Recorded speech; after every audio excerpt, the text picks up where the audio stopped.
హల్లెలూయా! హల్లెలూయా! మన ప్రభువును, రక్షకుడైన యేసుక్రీస్తు నామములో ఈ సమయంలో ఈ వీడియోను చూస్తున్న మీ అందరికి కూడా నా ప్రత్యేకమైన వందనాలు తెలియజేస్తున్నానండి. మరి దేవుడు ఈ దినమున కొన్ని మాటలను నా హృదయములో ఉంచి ఉన్నాడు. వాటిని మీ అందరికి కూడా తెలియపరచాలని ఇటు విధముగా మీ ముందుకు వచ్చి ఉన్నాను. ఈ దినమున శత్రువులు మన మీదకి వచ్చినప్పుడు మనము ఏ విధంగా జీవించాలి, మనం వాటిని ఏ విధంగా ఎదుర్కొనాలి అనే దాని గురించి మనం ఈ దినమున తెలుసుకుందాము. శత్రువులు మన మీదకి వచ్చినప్పుడు మనము భయపడుతూ ఉండాలా, దిగులు పడాలా, లేకపోతే సంతోషపడాలా, లేకపోతే ఏం చేయాలి అసలుకి ఈ దినమున కొంత మట్టుకు మనము తెలుసుకుందాము.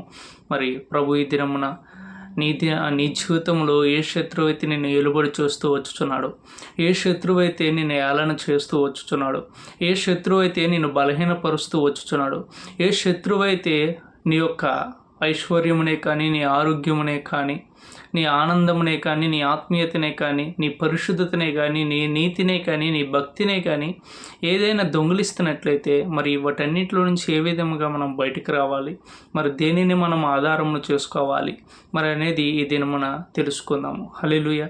మరి భక్తులైన వారి జీవితంలో మరి శత్రువు వెనకాల పడుతున్న సమయంలో మరి ఏ విధముగా వారు ఎదుర్కొన్నారు అనేది కూడా ఈ దినమున మనం తెలుసుకుందాము. దావీదు రాసిన కీర్తన గ్రంథములో ఒక అధ్యాయమును ఈ దినమున మనం ధ్యానించుకుందాము. 13వ అధ్యాయమును.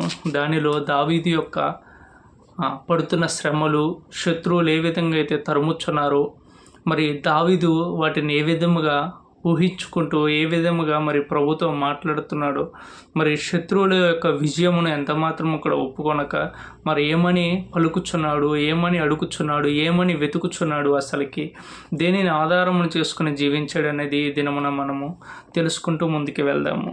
కీర్తన గ్రంథము 13వ అధ్యాయం 1వ వచనం కానించి, యెహోవా ఎన్నాళ్ళు వరకు నన్ను మరిచిపోవుదువు, నిత్యము మరిచెదవా.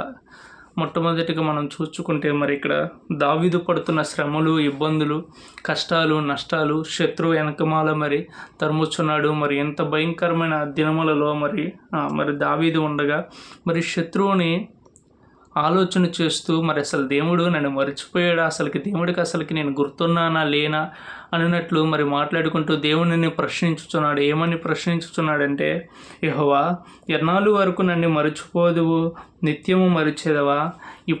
ఇప్పటి కాలం వరకు నన్ను మర్చిపోతావా, లేదంటే అసలుకి సదాకాలము నన్ను మరిచేదవా, నేను నీకు జ్ఞాపకం ఉన్నానా అన్నట్లు మరి ప్రభువుని అడుగుచున్నాడు. దావీదు పడుతున్న ఆ శ్రమలు చూడండి నా ప్రియమైన దేవుని పిల్లలారా.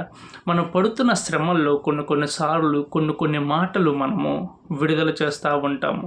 చూడండి, అది విడుదల చేయకూడదని కూడా మనకు తెలిసినప్పుడు కూడా మరి కొన్ని మాటలైతే మనం విడుదల చేస్తాం. కొంతమంది భక్తులు మరి విడుదల చేస్తున్న మాటలను కూడా మరి ఇప్పటి కాలం మంది కూడా వాటిని మనము తీసుకుని కూడా మనం జీవిస్తాం. చూడండి, మనం అందుకని మరి బైబిల్లో లేఖనములన్నింటిని కూడా సరిగా చక్కగా అన్నింటిని కూడా అర్థం చేసుకోవాలి. మనుషుడు మాట్లాడిన మాటలు కూడా ఇందులో ఉన్నాయి, దేవుడు మాట్లాడిన మాటలు కూడా ఇందులో ఉన్నాయి, దేవుని వెతికిన వారి యొక్క మాటలు కూడా ఇందులో ఉన్నాయి, దేవుని వెతకని వారి యొక్క మాటలు కూడా ఇందులో ఉన్నవి. కాబట్టి అన్నీ కూడా మనము మరి సరిగా చక్కగా అర్థం చేసుకుని మన వ్యక్తిగత జీవితంలో, మన ఆత్మీయ జీవితానికి ఏదైతే వాగ్దానం అవసరం అయితే ఉన్నదో ఆ వాగ్దానములను పట్టుకొని మనం ముందుకెళ్తే మరి మన ఆత్మీయత జీవితం అనేది కొంచెము త్వరగా, చక్కగాను, సులభముగాను ఒక మంచి మార్గంలో వెళ్ళడానికి మరి అవకాశం అయితే ఉన్నది. అయితే మరి ఈ సమయంలో మనం తెలుసుకోవాల్సింది ఏంటంటే, మరి దావీదు పడుతున్న శ్రమంలో, ఇబ్బందుల్లో మరి అతడు ఏమని అడుగుచున్నాడంటే, యెహోవా ఎన్నాళ్ళు వరకు నన్ను మరిచెదవయ్యా, మరిచిపోదువు, నిత్యము మరిచెదవా, నాకెంతకాలము విముక్తుడివై ఉందువు. అంటే అర్థం చేసుకోవాల్సింది ఏంటంటే, విముక్తుడివై ఉన్నావు అంటే అర్థం ఏంటంటే, మరి దావీదైతే మరి దేవునిని వెతుకుతున్నాడు, దేవునికి మొర్రపెట్టుచున్నాడు, దేవుని యొక్క మాట కొరకు ఎదురు చూస్తూ ఉన్నాడు. అనుదినము కూడా మరి ప్రార్థన చేస్తూ, దేవుని స్తుతిస్తూ, ఆరాధిస్తూ ముందుకు వెళ్తున్నట్లే మరి మనం అర్థం చేసుకోవచ్చు. ఇక్కడ మరి ఎన్నాళ్ళ వరకు నీవు నాకు విముఖుడివై ఉందువు, నాకు సమాధానం ఇవ్వకుండా నాకు దూరముగా నీవు ఉంటావు అన్నట్లు కూడా మనం అర్థం చేసుకోవచ్చు. ఈ మాటను బట్టి నీవు నిత్యము నన్ను మరిచెదవా, ఎన్నాళ్ళ వరకు నువ్వు నన్ను మరిచిపోతావు, ఇక నువ్వు నాతో మాట్లాడవా అనే దాన్ని కూడా ఇక్కడ మనం అర్థం చేసుకోవచ్చు. మరి శత్రువులు ఆ విధముగా మరి ఇతన్ని తరుముచున్నారు. ఇంకేమంటున్నాడు, ఎంతవరకు నా మనసులో నేను చింతపడుదును. చూడండి ఇక్కడ మరి ఇతడు పడుతున్న శ్రమలు, ఇతడు పడుతున్న ఇబ్బందులు ఇవన్నీ కూడా మరి ఏమని అడుగుచున్నాడంటే మరి ఎంతకాలము నేను ఈ శ్రమలు ఇబ్బందులు నేను పడతాను, ఎంతకాలము మరి ఈ యొక్క ఇబ్బందులు పడుతూ మరి ఎంతకాలము నేను మరి వీటన్నిటిని కూడా నా మనసులో నేను దాచుకోవాలి, చింత అంతా కూడా నా మనసులో ఎంతకాలం వరకు నేను ఉంచుకోవాలి అంటూ మాట్లాడుతున్నాడు. ఇంకేమంటున్నాడు చూడండి, యెహోవా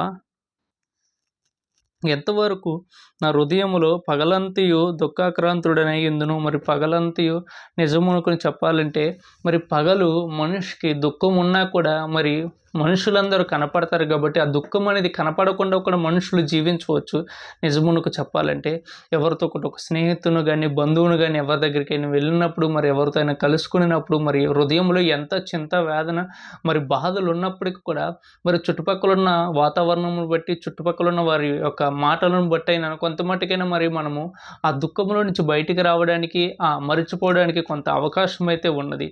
అయితే మరి దావీదు యొక్క జీవితమును మనం కనుక గమనిస్తే మరి ఇతడు ఏమంటున్నాడంటే ఎంతకాలము నా మనస్సులో ఈ చింతను నేను మొయ్యాలి, ఎంతకాలము నా హృదయములో ఈ వేదన. చూడండి ఏమంటున్నాడు, ఎంతవరకు నా హృదయములో పగలంతయు దుఃఖాక్రాంతుడనే ఇందును. పగలంతయు కూడా ఉంటున్నాడంట, రాత్రి మాత్రమే కాదు, రాత్రి పగళ్ళు కూడా అయితే హృదయంలో ఏముంటుందంటే ఆ వేదన ఉంటుందంట, ఆ శోధన ఉంటుందంట, ఆ నిట్టూర్పులు ఉంటున్నాయంట, ఆ శత్రువు తరుముతున్నాడనే ఒక బాధ భయంకరంగా ఇతడిలో భయమును కలుగు చేసి ఉన్నదంట. మరి ఆ సమయంలో ఇతడు ఇంకేమని మాట్లాడుతున్నాడు చూద్దాము. ఎంతవరకు నా శత్రువు నా మీద తను హెచ్చించుకొనును. మరి ఇక్కడ చూసినట్లయితే మరి శత్రువుకి మరి విజయమును కలుగుతుందంట దావీదు మీద. మరి శత్రువుకి మరి విజయమనే కలుగునట్లు కనపడుతుందంట. మరి ఇతడికి విజయం అయితే ఎక్కడ కలుగునట్లు కనపడతలేదంట దావీదు యొక్క జీవితంలో. మరి ఎంతవరకు ప్రభువా నువ్వు నా శత్రువులకి నా మీద నువ్వు అతనికి ఘనతనిస్తావు అన్నట్లు మాట్లాడుతున్నాడు. ఇక్కడ ఏమంటున్నాడు, మరలా చదువుతున్నా చూడండి, ఎంతవరకు నా శత్రువు నా మీద తన్ను హెచ్చించుకొను, ఎంతవరకు శత్రువు నా మీద హెచ్చించుకొను అంటున్నాడు. ఇక్కడ ఇంకేమంటున్నాడు, యెహోవా నా దేవా నా మీద దృష్టి ఉంచి నాకు ఉత్తరమేమో. హల్లెలూయా.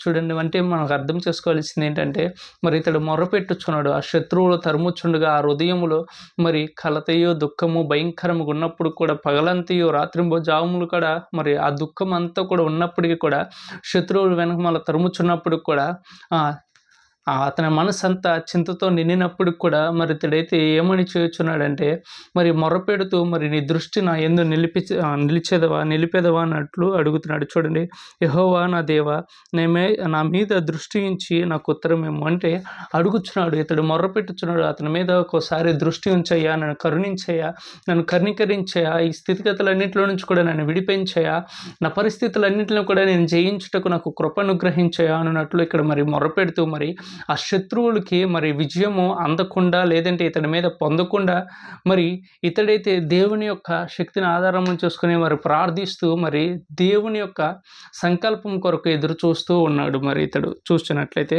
ఇంకేమంటున్నాడు, నేను మరణ నిద్ర నొందకుండను, వాని గెలిచితునని నా శత్రువు చెప్పుకొనకుండాను, నేను తూలిపోయి ఉండగా నా విరోధులు హర్షింపకుండాను. చూడండి, ఇక్కడ మరి శత్రువులంట ఇతడు నిద్రించినప్పుడే ఒకవేళ శత్రువులు వచ్చేసి ఇతన్ని చంపేస్తారేమోనని ఆలోచన చేస్తూ నేను మరణ నిద్ర నొందకుండాను మరి నిద్రించకుండా ఉండనట్లు మరి ఇంకేమంటున్నాడు, వారు నా మీద గెలిచారని నా శత్రువు అనుకున్నట్లు కాకుండా మరి నాకైతే మరి గొప్ప వెలుగును కలుగు చేయనట్లు మరి ప్రార్థన చేస్తున్నట్లు కూడా మనం చూచుచున్నాం. ఇక్కడ ఇంకేమంటున్నాడు చూడండి, నేను మరణ నిద్ర నొందకుండాను, వాని గెలిచితునని నా శత్రువు చెప్పుకొనకుండాను, నేను తూలిపోయి ఉండగా నా విరోధులు హర్షింపకుండాను, నా కన్నులకు వెలిగిమ్ము. హల్లెలూయా. మరి ఇతడికి ఏం అడుగుచున్నాడంటే నా కన్నులకు వెలిగిమ్ము ప్రభువా, మరి నా శత్రువులందరూ కూడా నన్ను తరుముచుండగా మరి నేను చనిపోకుండా ఉన్నట్లు, నా శత్రువులు నా మీద హర్షించకుండా వారిని నేను అతము చేశానన్నట్లు, మరి వారు చెప్పుకోకుండా ఉండినట్లు మరి నాకు సహాయమును చేయ ప్రభా, నాకు వెలుగును అనుగ్రహించు ప్రభా అని మాట్లాడుతూ ఇక్కడ ఒక మంచి లేఖనము, మంచి మాట మరి చెప్పుచున్నాడు. మన శత్రువులు మనం తరుముచున్నప్పుడు కూడా, మనకి కలిగిన బాధలన్నిట్లు మనం వెంటాడుతున్నప్పుడు కూడా, మరి మారా వంటి అనుభవం ఒకవేళ మనం అనుభవిస్తున్నప్పుడు కూడా, మనము కూడా ఈ వచనమును చాలా అంటే చాలా మన ఆత్మీయ జీవితమునకు, మన విశ్వాస జీవితమునకు, మన వ్యక్తిగత జీవితమునకు మరి మనము కూడా ఈ వాగ్దానమును కనిపెట్టి వాగ్దానం కొరకు ప్రార్థన చేస్తూ ముందుకెళ్ళాలి. ఏమని మాట్లాడుతున్నాడు ఇక్కడ చూడండి, నాకు వెలుగును, నా కన్నులకు వెలుగిమ్ము అని. తర్వాత ఏమంటున్నాడంటే, నేనైతే నీ కృపయందు నమ్మిక ఉంచి ఉన్నాను. హల్లెలూయా. మరి మనము కూడా ఆయన కృపయందు నమ్మిక ఉంచు వారముగా ఉండాలంట. మరి ఆయన కృప ఆయన పిల్ల తరములకు కూడా ఆయన అనుగ్రహించువాడు.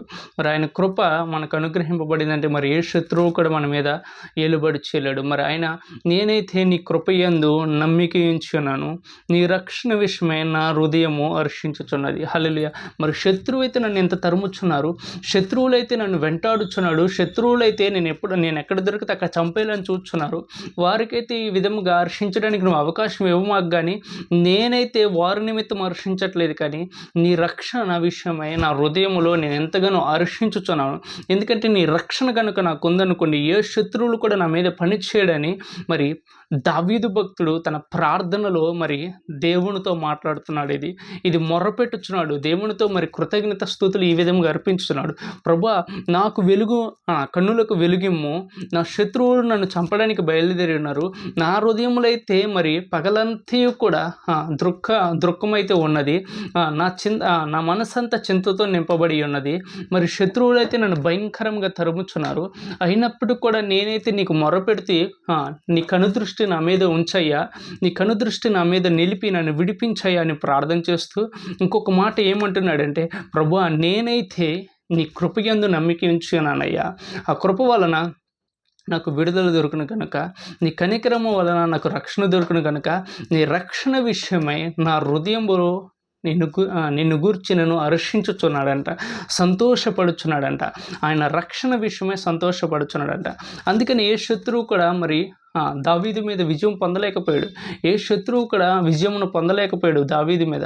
దావీదు మరి పారిపోయినప్పుడు కూడా అనేక సార్లు మరి ఏ శత్రువు కూడా మరి అతని మీద విజయం పొందలేదు. హల్లెలూయా, హల్లెలూయా. కాబట్టి మన వ్యక్తిగత జీవితంలో కూడా మనము ఈ విధముగా నమ్మిక ఉంచవలసిన వారమై ఉన్నాం. మనం కూడా నమ్మిక ఇస్తే, మరి నమ్మిక ఉంచినట్లయితే మన జీవితంలో కూడా గొప్ప ఆదరణ, గొప్ప ఆరోగ్యము, మనకు కావాల్సిన ప్రతిదీ కూడా ఆయన మనకు అనుగ్రహిస్తాడు. సమాధానమే కానీ రక్షణే కానీ. ఇక్కడ ఏమంటున్నాడు, నేనైతే నీ కృపయందు నమ్మిక ఉంచున్నాను, నీ రక్షణ విషయమే నా హృదయం హర్షించుచున్నది. యెహోవా నాకు మహోపకారములు చేసి ఉన్నాడు, నేను ఆయనను కీర్తించేదను. హల్లెలూయా, హల్లెలూయా. చూడండి, మరి ఇక్కడ ఏమని చెప్పుచున్నాడంటే, మరి దేవుడు చేసిన ఆ మేలులను జ్ఞాపకం చేసుకుంటూ, దేవుడు చేసిన ఆ క్రియలను జ్ఞాపకం చేసుకుంటూ, దేవుడు చేసిన ఆ మహోపకారములన్నిటిని కూడా జ్ఞాపకం చేసుకుంటూ మరి దావీదు భక్తుడంట దేవునికి కృతజ్ఞత స్తుతులు అర్పించున్నాడంట. మరి ఈ దినమున నీ జీవితంలో ఏ శత్రువు నేను నిలబడి చేస్తున్నాడు, ఏ శత్రువు నిన్ను వెంటాడుచున్నాడు, ఏ శత్రువు ఏ విధముగా నిన్ను అడ్డగించడానికి చూస్తున్నాడు. అయితే ఈ దినమున నీ హృదయంలో కూడా చింత ఎక్కువైపోయి ఉన్నదా? నీ హృదయం అంతా కూడా మరి దుఃఖంతో నింపబడి ఉన్నవా? నీ హృదయం అంతా కూడా భయముతో నింపబడి ఉన్నవా? అయితే ప్రభుని మరచిపోమాకు. ఆయన రక్షణ విషయమై నీవు ఈ దినమున హర్షించు. ఆయన కృపయందు నీవు నమ్మిక ఉంచుము.